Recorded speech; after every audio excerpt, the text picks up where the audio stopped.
morning po sa inyo.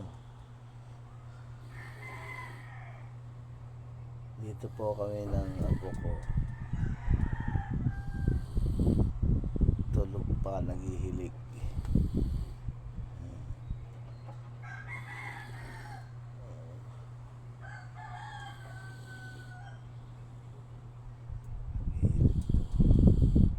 Nagising po yan ng mga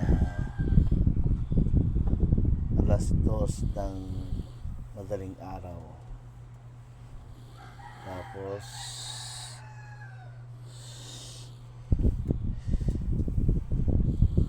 wala na siyang kalaro dun sa sala ng aming bahay.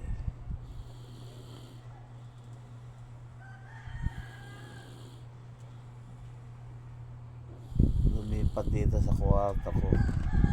Ako ang ginulo. Tama na ba mga alas 6 na. Gumising na ako. Tapos sabi ko, matulog ka.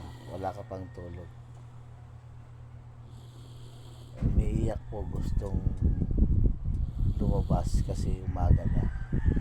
Alas 6 na po ng umaga. Tapos miga ka muna dito, sabi ko.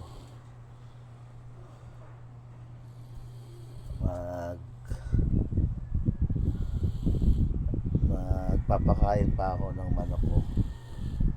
Hindi ka pwedeng lumabas dahil umuulan.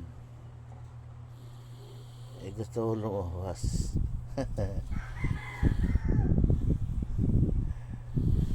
Tapos yan, hinega ko. Akala ko gising pa. Paglabas ko sa kwarto, akala ko gising pa. Tulog na. Naghihilig pa. Naghihilig pa.